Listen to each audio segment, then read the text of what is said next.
Zimbabwe, la commission électorale a appelé la population à la patience dans l'attente des résultats de la présidentielle. Cet appel intervient alors qu'une manifestation de l'opposition qui a dégénéré la veille a fait 6 morts. Au Togo, l'opposition qui dénonce plusieurs insuffisances majeures a exprimé son insatisfaction face aux recommandations formulées par les chefs d'État de la CEDEAO pour sortir le pays de sa grave crise politique. Et puis en République démocratique du Congo, le ministre de la Santé s'est rendu ce jeudi à Béni, ville de l'Est du pays, touchée par une nouvelle épidémie d'Ebola. Les responsables locaux parlent déjà de 20 décès probables enregistrés. Voilà pour les titres. Bonsoir à tous. Au Zimbabwe, la commission électorale a appelé ce jeudi la population à la patience dans l'attente de la publication des résultats de l'élection présidentielle. Cet appel intervient alors qu'une manifestation de l'opposition qui crie à la fraude a dégénéré la veille et fait 6 morts selon un nouveau bilan rendu public. Voici les détails.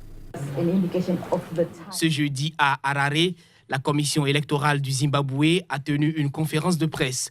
Elle implore le public à la patience pendant qu'elle compile les résultats finaux des premières élections présidentielles, législatives et municipales d'après Robert Mugabe. La loi stipule que les résultats des élections doivent être annoncés dans un délai de 5 jours après les élections. La commission est donc dans le délai imparti par la loi. La commission électorale zimbabwéenne implore le public à la patience pendant que nous compilons les résultats finaux. Nous reconnaissons que plus cela prend du temps, plus nos citoyens sont anxieux. Mais la réalité est que nous devons tout faire dans un processus de respect de la loi. Pour l'instant, permettez-moi de ne pas donner une heure précise, que ce soit aujourd'hui ou demain, mais il y a des progrès significatifs qui sont en train de se produire en ce qui concerne la collecte de résultats.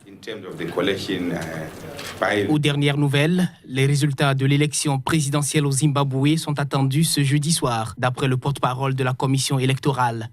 Pendant ce temps, le chef de l'opposition a revendiqué encore la victoire et crié à la manipulation.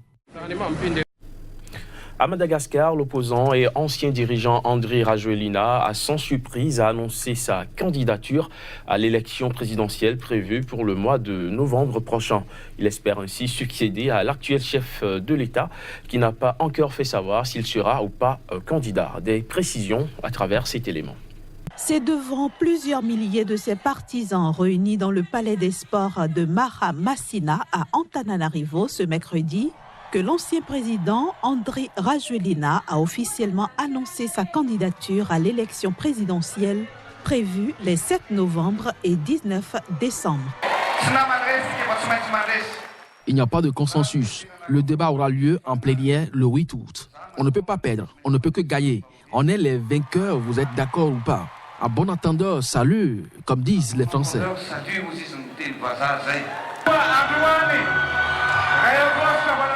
Moi, Andry Rajoelina, j'annonce officiellement ma candidature à l'élection présidentielle. Je me porte candidat pour le développement de la République de Madagascar.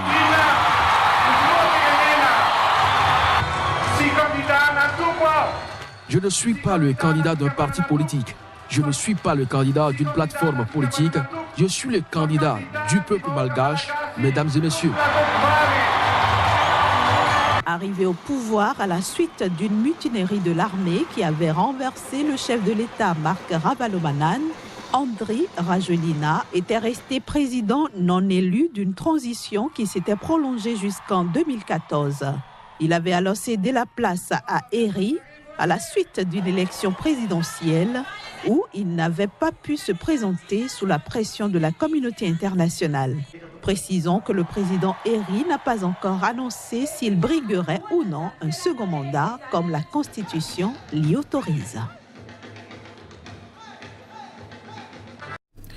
Au Togo, l'opposition qui dénonce plusieurs insuffisances majeures a exprimé ce jeudi son insatisfaction face aux recommandations formulées par les chefs d'État de la communauté économique des États de l'Afrique de l'Ouest pour sortir le pays d'une grave crise politique. Les dirigeants ouest-africains ont notamment plaidé pour la tenue d'élections législatives au Togo d'ici la fin de cette année. Reportage. Au terme d'une journée de sommet ce mardi à Lomé, les dirigeants ouest-africains ont notamment plaidé pour la tenue d'élections législatives d'ici à la fin de l'année au Togo. Comme recommandation, les chefs d'État de la CEDEAO ont exhorté le gouvernement à procéder à la révision intégrale du fichier électoral en vue de l'organisation le 20 décembre 2018 des élections législatives. Chose que rejette en bloc l'opposition togolaise qui redoute des fraudes. Dans un communiqué, l'opposition dit avoir pris acte des recommandations de la CEDEAO, mais dénonce plusieurs insuffisances majeures, notamment l'absence de l'évocation d'un gouvernement de transition chargé de conduire les réformes institutionnelles et électorales et de la question sécuritaire. Elle déplore surtout que les chefs d'État de la CEDEAO n'aient pas jugé opportun d'examiner le cœur du problème togolais, qui est l'obstination du chef de l'État togolais Faure Gnassingbé à se porter candidat pour un 4e mandat en 2020. La CEDEAO a également recommandé au Togo d'appliquer la limitation à 2 mandats, mais sans préciser si celle-ci s'applique au prochain scrutin de 2020. Ces dirigeants ont également félicité l'opposition pour son esprit d'ouverture et pour avoir souscrit au dialogue. Ils lui ont concédé 2 points que sont le vote de la diaspora et le scrutin à 2 tours pour la présidentielle prévue en 2020. En République démocratique du Congo, l'ancien gouverneur du Katanga, Moïse Katumbi, sera de retour à Lubumbashi demain vendredi. Il s'envolera ensuite pour Kinshasa où il doit déposer sa candidature à l'élection présidentielle du 23 décembre prochain. Cette annonce a été faite par le secrétaire général de la plateforme électorale Ensemble pour le changement que je vous propose d'écouter. Le programme du candidat président de la République de Ensemble pour le changement, Moïse Katumbi Tchapwe, prévoit principalement 3 étapes. La première étape, c'est l'arrivée à Lubumbashi en date du 3 août 2018 à 10h, heure locale. La deuxième étape, c'est l'arrivée à Kinshasa ce 4 août 2018 à 13h, heure locale.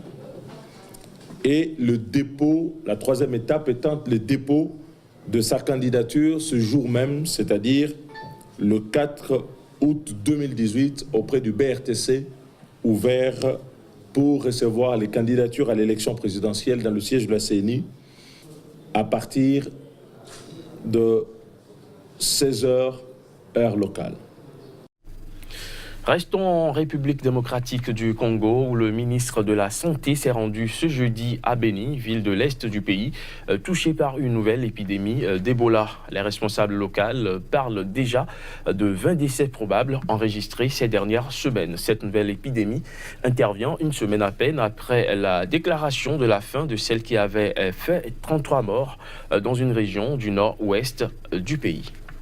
Une délégation conduite par le ministre de la Santé s'est rendue ce jeudi à Beni pour organiser la riposte contre la maladie à virus Ebola dans cette ville déjà sous la menace d'un groupe armé virulent. Le ministre Oli Ilunga avait indiqué la veille que la République démocratique du Congo faisait face à une nouvelle épidémie de cette fièvre hémorragique, une semaine à peine après avoir annoncé la fin d'une précédente épidémie dans le nord-ouest du pays. La précédente épidémie a fait 33 morts dans une région du nord-ouest de la RDC. À ce stade, rien n'indique que ces 2 épidémies séparées de plus de 2500 km soient liées.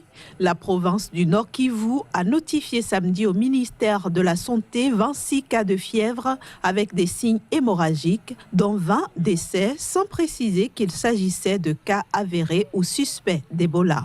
Une équipe de 12 experts du ministère congolais de la Santé devrait arriver à Beni jeudi avec un laboratoire mobile de l'Institut national de recherche biomédicale et des équipements de protection individuelle pour mettre en place la coordination locale. En Tunisie, un navire commercial tunisien a enfin accosté au port de Zarzis, dans le sud du pays, après plus de 2 semaines d'attente. Le navire en question avait secouru 40 migrants, dont 2 femmes enceintes. Les images. Partis de Libye à bord d'une embarcation pneumatique, les 40 migrants secourus avaient été perdus en mer durant 5 jours avant d'être repérés par le navire Caroline 3, envoyé par un centre de secours maltais. À leur arrivée au port de Zarzis, 3 d'entre eux, dont 2 femmes enceintes, ont été transportés à l'hôpital régional pour de simples consultations. Les autres sont partis vers le centre d'accueil des migrants à Médénine, le seul en Tunisie. Originaires d'Afrique subsaharienne, du Bangladesh et d'Égypte, les migrants ont été accueillis par les autorités à leur arrivée. Je demande au gouvernement tunisien de prendre soin de nous et de supplier les Européens de nous accueillir. La Tunisie fait partie des pays cités comme possible localisation pour des centres d'accueil de migrants ou des plateformes de débarquement hors de l'Europe décidées par les 28 pays membres de l'Union européenne lors d'un Conseil européen à Bruxelles. Hors du continent africain et plus précisément en Argentine, le Sénat a validé le test du projet de loi sur la légalisation de l'avortement qui sera soumis le 8 août prochain au vote des sénateurs. Il s'agit là d'un vote dont l'issue reste très incertaine. Reportage. Des partisans et opposants à la légalisation de l'avortement ont manifesté ce mercredi devant le Congrès. Et pour cause, le Sénat argentin a validé ce mercredi le test du projet de loi de légalisation de l'avortement qui sera soumis le 8 août prochain au vote des sénateurs. Une initiative visant à raccourcir le délai de l'avortement avait été présentée devant le Sénat, mais elle a été rejetée. Cette loi doit être rejetée, surtout parce que ce n'est pas une urgence de santé publique. Elle ne protège pas les femmes, elle ne propose pas de solution. L'avortement est une solution facile, c'est vraiment dégradant. Les groupes anti-droits n'ont pas proposé une seule alternative. Ils n'ont rien signé. Un rejet ou quoi que ce soit, ils n'auraient évidemment pas le nombre de voix. Donc, nous croyons que ça nous renforce.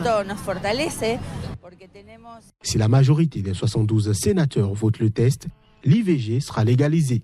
Si le projet de loi est rejeté, comme l'espère l'Église, fortement mobilisée, il ne pourra pas être présenté à nouveau au Parlement avant 2019. Voilà qui vient mettre un terme à cette édition, mesdames, messieurs. Merci de nous avoir suivis.